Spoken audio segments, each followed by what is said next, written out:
Since March 20th, the Florida Panthers have played their worst hockey of the season and then played their best hockey of the season in these last 3 games. And to that we say, Hakuna Matata. You're Locked On Panthers, your daily podcast on the Florida Panthers. Part of the Locked On Podcast Network, your team every day.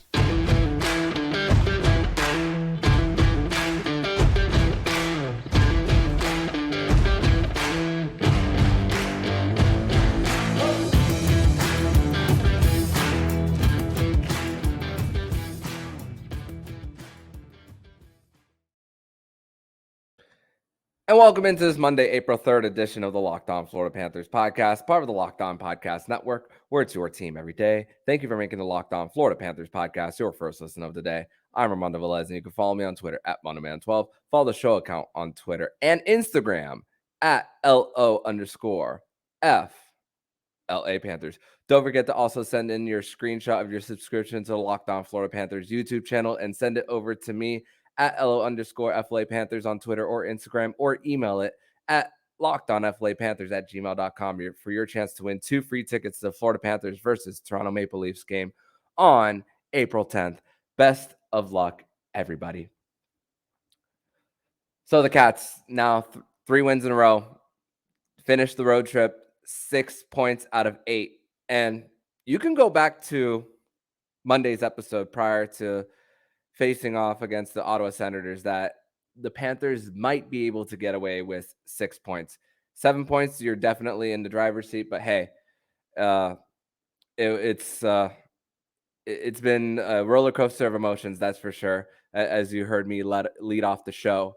And of course, using the Lyon King references once again with Alex Lyon getting his first shutout, going 21 for 21 against the Columbus Blue Jackets. He wasn't really tested too much during this game. He was tested early, especially on a redirection by Johnny Gaudreau, and then towards the end, he was very quick to kick out that leg to make saves whenever called upon. But man, this game was all about the Florida Panthers just dominating the possession and just getting into the dirty areas. And of course, we knew the situation that was for the Columbus Blue Jackets when listing off all the injuries like we listed on Friday's edition of the show with Nick Fairbanks, and getting back on the 2-on-1s. Even when the shots on goal were 4-3 in favor of Florida, you kind of saw how the Florida Panthers were still generating a whole bunch of offensive zone time, and of course but because the Florida Panthers were basically missing the net. I mean, Barkov missed the net on a feed from Tkachuk, and then Ekblad had an early opportunity on that same power play that right before Sam Reinhart scored, just quick passing to just get the puck down low, and then Tkachuk right to Reinhart, right on the doorstep, and just and Gus Forsling, man, we don't talk enough about how great of an acquisition this has been, and multiple players that the Florida Panthers have gotten for free. Gus Forsling being one of them, claimed off of waivers from Carolina. I mean, on that second goal off of faceoff, he's driving to his left and then threads a needle to get it to Carter Verhaeghe. And Carter Verhaeghe, 4 goals on the night, becoming only the second 40-goal scorer in the history of the Florida Panthers. I mean, with injuries for Sasha Barkov in his career, he could have had an opportunity to hit 40 in past years. I mean, he got 39 just last year in their President's Trophy winning season. I mean, and the Panthers, they didn't take their foot off the gas, still generating a whole bunch of chances towards the end of that first period, second period, just 18 seconds in. I mean, the Panthers getting it back to the point to allow the white jerseys to go towards the net, and then getting the pass off the rebound to make it 3-0, and then just putting basically the game away for the Panthers right then and there. And not only did I mention Carter Verhaeghe being a 40-goal scorer, Sam Reinhart, I mean, Rhino, after just the first 12 games struggling to get on the score sheet as far as the goal department, I mean, he's 1 goal away from 30 on the season. Just the amount of value that Sam Reinhart has, especially on the power play. And let's also consider this. Sam Reinhart in the last 2 seasons, as far as power play goals, has the most in a 2-year span in Florida Panthers history. Just very valuable, getting up front as a net front presence, and of course having Tkachuk as that other person on as a net front presence too is really helpful for them. I mean, like with going back to just Carter Verhaeghe, I mean, just how he's elevated his game. I mean, we've seen him grow from just being not qualified on offer by Tampa Bay to being a top line winger from literally from the start. I mean, he's had times where he's been on that second line. I mean, mostly for the second half of this season, of course, playing with Bennett, Tkachuk. I know Bennett's not currently with the team right now. Verhaeghe being back on that top line with Barkov, excuse me, but going a while with playing with a Sam Bennett. But I mean, just the amount of the speed, the shot that he has with that wrister, it's just incredible what Carter Verhaeghe has done since being in a Florida Panthers uniform. And then the whole NHL world saw it on full display when he averaged over about 2 points a game against the Washington Capitals, and then continuing that performance. This guy is a scorer. This guy has the most goals at any level, AHL, junior, NHL. This season is the most goals he's scored in his career. And for the Florida Panthers on Saturday night, they got 7 goals. 6 out of those 7 goals came from the slot. The only goal that the Florida Panthers did not score that was not from the slot was that shot that Anthony Duclair was blocked. Brandon Montour was able to get it to Verhaeghe and then spun around a little bit and then shoots a wrister from the left circle. And and also Sasha Barkov, 21 points in the last 14 games too for him. And only 4 of those being goals, but what this guy does as far as generating speed through the neutral zone. There was one play that I would that the Columbus Blue Jackets had a rush, and then he was there just and it looked like a very easy back check for him to just stop a rush right there, and he can do it. This guy really can do it all. He's really the complete 200-foot player for this team. And it's funny because even when the Florida Panthers were up 4-0 in this game, the Panthers, as far as shot attempts, most of them came from in the third period, more than the first 2, and that's where they got most of their goals. Crazy to think. I mean, they eliminated the transition game for the Columbus Blue Jackets. I mean, Sasha Barkov, going back to him, he was over 70% in the faceoff dot. They were containing that Gaudreau line as Gaudreau was a -1 on the night. He led the Columbus Blue Jackets with shots on goal, tied at least. But you also got to think about how the Panthers just made Columbus just lost in their own zone. I mean, you think about with especially with the Eric Stahl goal, he crashing the net. Lomberg goal, where Lomberg crashes the net. He was actually pushed by South Florida native Andrew Peeke into Michael Hutchinson, former Panther Michael Hutchinson, and then Eric Stahl's just right there to clean it up, and then the Panthers just and that was for the 7th goal of the night for the Panthers, just to cap it off. And when you're getting your bottom 6 guys like a Nick Cousins on the score sheet as well, and Eric Stahl, it's just an overall good night for this Panthers team. I mean, Duclair, 3 assists, tying a career high. He's starting to get it going, and we were talking about it off camera with myself and Nick Fairbanks after Friday's show about how sometimes, as far as Duclair's stick skills, I mean, sometimes his skates can be a little faster than when he handles the puck. And looks like that Anthony Duclair is starting to get his game going for the Panthers. I know it's a tough injury to come back from, and you think about how Sam Bennett missing his 7th straight game, Bob missing his 3rd straight game. Good news for the Panthers is Patrick Hornquist back in a yellow non-contact jersey.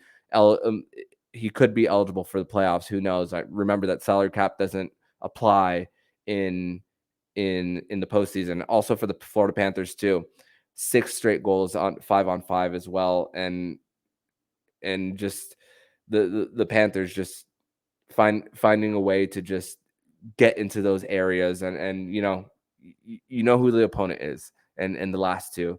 But the fact that the Florida Panthers didn't have a letdown is just, it's very encouraging when you're just coming off some of the worst stretch of the season for this Cats team.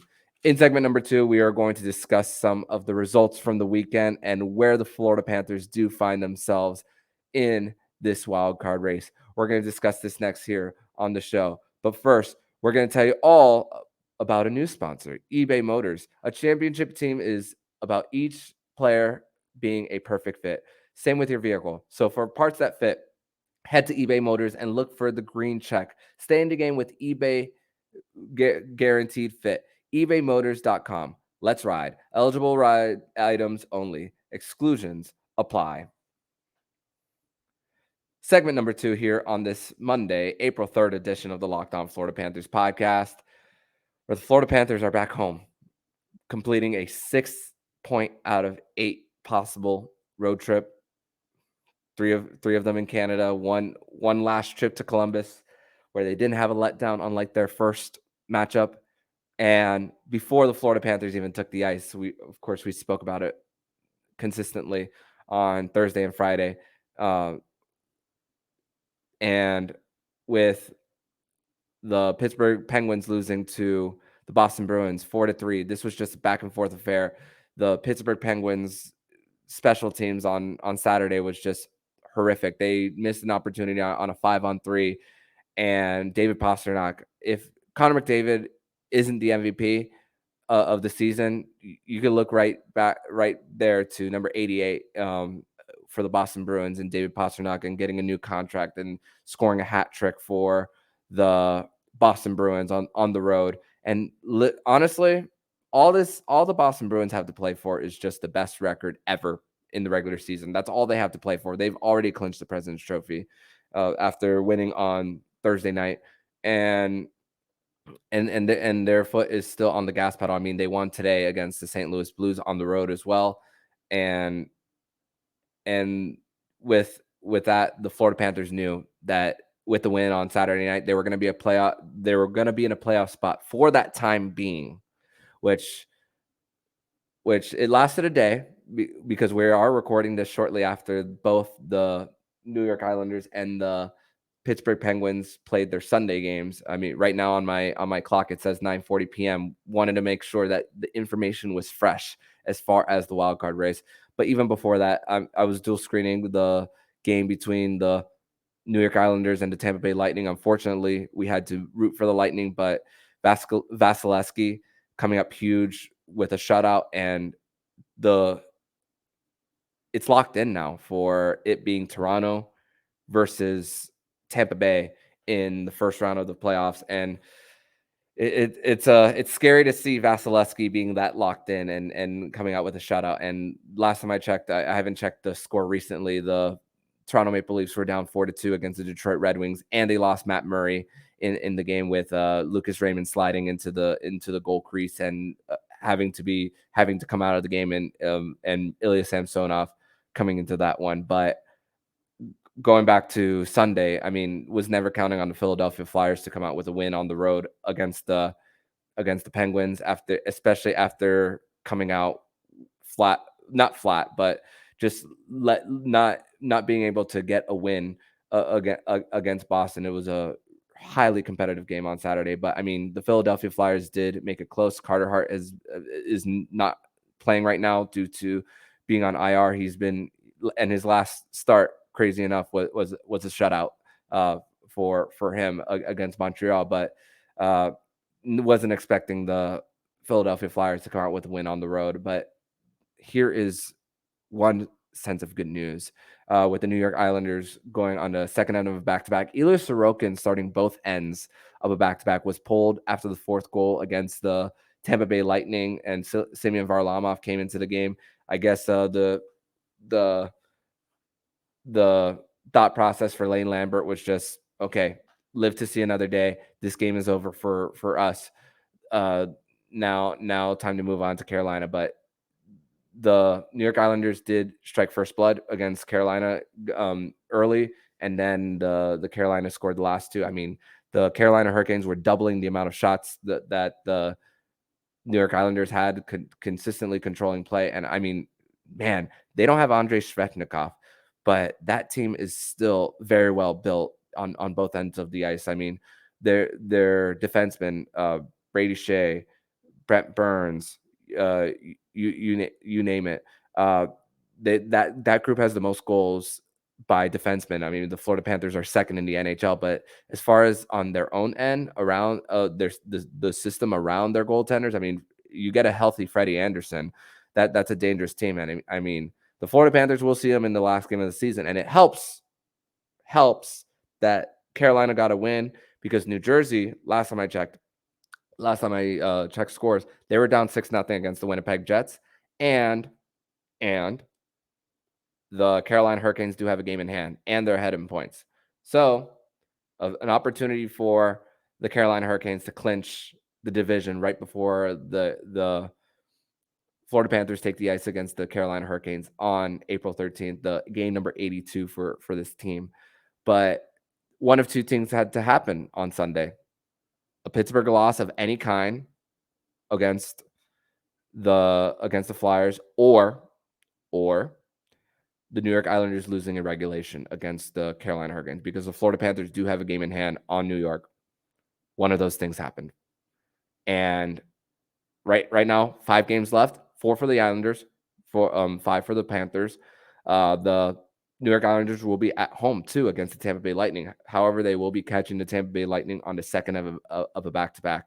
The Tampa Bay Lightning will be on the road against the New York Rangers on Wednesday, and then the second end will be at UBS Arena on Thursday. So the Islanders will have a little bit of a rest, while Gil Martin of Locked On Islanders will be he'll probably be dual screening himself the Pittsburgh Penguins versus New Jersey Devils, along with Florida versus Buffalo. So all those results that happened this weekend, and along with the Panthers winning their 3rd straight and coming back home, the Panthers, the opportunity is there. They control their destiny once again. And you lost it just a day after going into Detroit and coming out with a big win. And this Panthers team had to regroup a little bit. They were learning how to live life a little bit without Sam Bennett. And we still don't know if the Florida Panthers will have Sam Bennett on Tuesday. I mean, the Florida Panthers were off from practice today as they were traveling from a long road trip. They will be back at practice on Monday from FLA Live Arena. Gonna double check the time real quick on their practice. They will have an 11 a.m. practice on April 3rd at FLA Live Arena. That's according to Florida Panthers PR.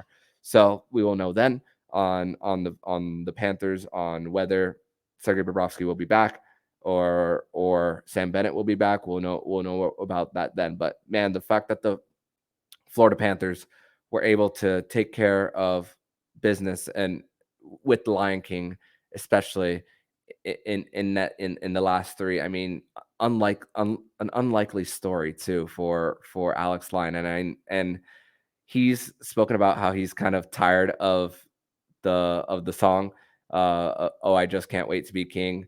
But as a person who covers this, as a person who cheers for this team too, I mean, I'm enjoying the most out of it. I mean, the I am guilty as charged as far as playing the song on Spotify quite a few times in the last few days. I mean, I can't be the only one, obviously, but we're all just enjoying this run, this unlikely run by the Lion King, and who knows, Alex Lyon could earn himself a contract this coming off season, for how he's performed in this stretch for the Panthers. Just and thinking about going into that Toronto game and thinking how is this team going to win on paper? On paper, they just didn't stack up well against the Leafs, and from going to that to getting the last 2 wins. I mean, momentum is really something in sports. It truly is. I know head coach Paul Maurice isn't really a believer of momentum. He's spoken about it numerous times in press conferences, but the confidence you build after getting some wins in you and even scoring. I mean, look at Anton Lundell. I mean, yeah, he didn't get a goal on Saturday, but just look what happens when you put him on a line with Matthew Tkachuk and Etu Lusterin, and look what happens. Voila. I mean, I don't know how long it's gonna last. I don't know, but based on how they've put those lines together, and of course Kachuk, he is proof that you could put him in any system and he can succeed. Uh, just the and also the stat about Matthew Tkachuk being the fourth player in NHL history to score 100 points when starting with a new team as well. And one of Mike Rogers, Wayne Gretzky, Jimmy Carson, and Wayne Gretzky and Jimmy Carson did it in the same year when they were traded for each other in 1989 after the Edmonton Oilers won the Cup. And Gretzky to LA, Jimmy Carson to Edmonton, and then Matthew Tkachuk. Those are the only four to do it. And here's another thing for Matthew Tkachuk: most among active players with with with the most with 60 plus assists in their first season with their team, whether it's debut or trade or free agency. And those other two players, Sidney Crosby in his first season with the Penguins, and Artemi Panarin with the New York Rangers in his first season signing there after leaving the Columbus Blue Jackets. It just goes to show what kind of company that Matthew Tkachuk is in and how fortunate we are to witness this guy play hockey every single day. And the different dimension, I know beating a dead horse on this about him and Jonathan Huberdeau as well. And I speaking of Huberdeau, I watched the Canucks Flames the other night. A little late night hockey watch, and then saw Huberdeau get a game winner against the Canucks the other night. So Calgary's also in a playoff race of their own too. So happy to see Jonathan Huberdeau starting to get it together. I know we've spoken about how Eric Stahl had more goals than Jonathan Huberdeau. That's not the case right now with Eric Stahl having 14 and Jonathan Huberdeau having 15. So can't use that anymore as of right now for that comparison as well. But you know, the fact that we get to watch this 24-year-old 100 points, and he's 2 points away from tying his career high from last season, and there's 5 games left for this guy. Just a different gear, getting this guy in his prime. Bill Zito, my goodness, what a trade that he pulled off in late July, past 11 p.m. to late night trades. Let's not forget that he also did the Sam Reinhart deal past midnight as well, and just they're if the Florida Panthers are going to make the playoffs, they're going to have to do it on the shoulders of Matthew Tkachuk, and right now he's doing it, and also Sasha Barkov too. Like I said, 21 points in the last 14 games, just incredible. The fact that these two are helping lead the way, and Barkov is healthier now. He wasn't taking faceoffs much when he was first coming back from injury, but now he's more comfortable doing it, and it's really paying dividends for this Panthers team. In the third and final segment, we are going to discuss the Panthers. They're now coming home and with an opportunity to just continue playing their best hockey of the season.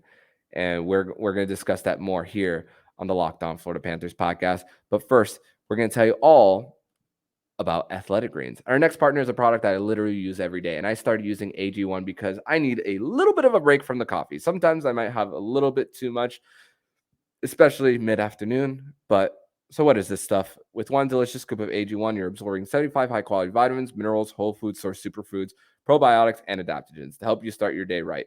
This special blend of ingredients supports your gut health, nervous system, immune system, your energy, recovery, focus, and aging. All the things. Right now, it's time to reclaim your health with Athletic Greens. You could go to athleticgreens.com/NHL network. Once again, that is athleticgreens.com/NHL network to pick up the ultimate daily nutritional insurance. Third and final segment here on this Monday, April 3rd edition of the Locked On Florida Panthers podcast. And it's crazy. Remember when we were talking about how the Florida Panthers in the first half of the season. I mean, first half of the season they were 18, 19, and 4, and they were having a hard time against bottom feeding teams. They still had a really hard time with Western Conference teams. I mean, overall record, I don't have the record right in front of me, but Western Conference teams, the Florida Panthers just didn't fare much against them, and it's crazy. The Florida Panthers only have one road game left. That's April 8th against the Washington Capitals. They're one road win, excuse me, away from being right at 500 for their season on the road.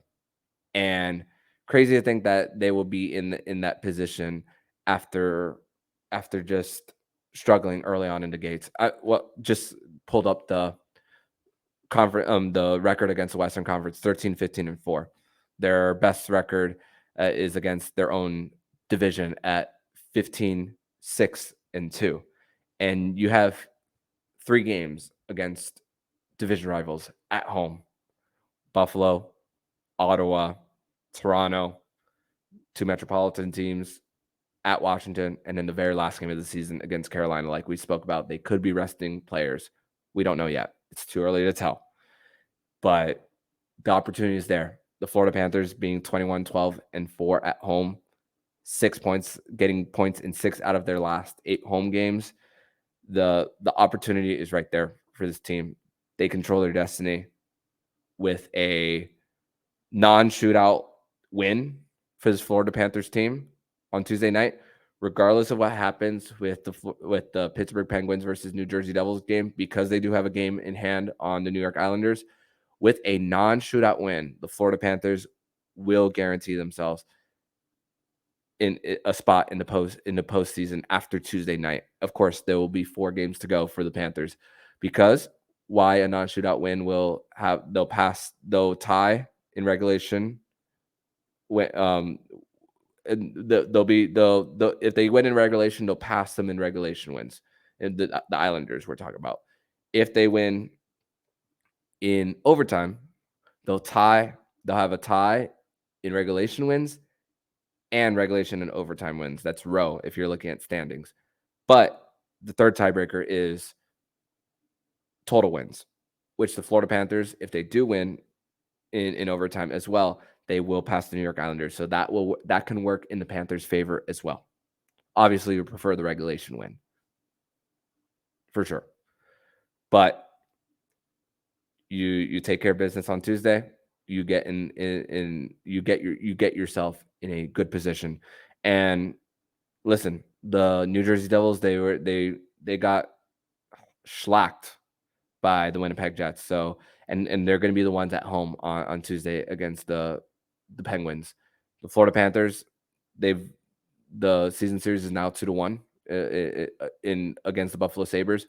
So you have an opportunity to win that season series too, as well. And it kind of feels like a reward for the Panthers with their play as of late, that the fact that they get to come to their home ice and finish off the season to put on a show for the fans and to make that final push as they try to make the postseason.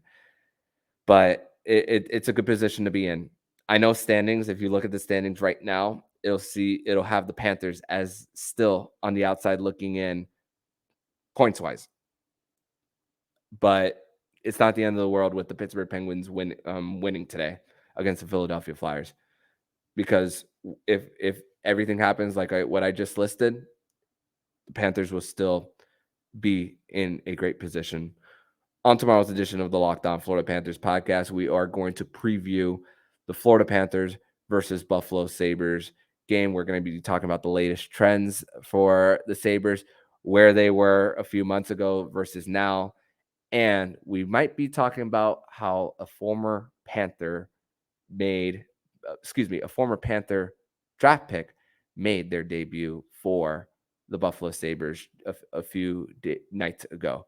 We're going to preview that on tomorrow's show. But in the meantime, if you like what you're hearing, please subscribe to the podcast to be notified every single time the Locked On Florida Panthers podcast jumps into your podcast feed. Don't forget to also subscribe to the other shows on the Locked On NHL network, including Locked On NHL, Locked On Fantasy Hockey, Flip Livingstone, and Steel Roden, and Locked On NHL Prospects. Thank you for making the Locked On Florida Panthers podcast your first listen of the day. Now make your second listen of the day. Game to Game NHL. Every moment, every top performance, every result. Locked On Game to Game covers every game from across the NHL with local analysis that only Locked On can deliver. Follow Game to Game NHL, available on the Odyssey app, YouTube, and wherever you get your podcast. So, Armando Velez, signing off. And you've been listening to the Locked On Florida Panthers podcast, part of the Locked On Podcast Network, where it's your team every day.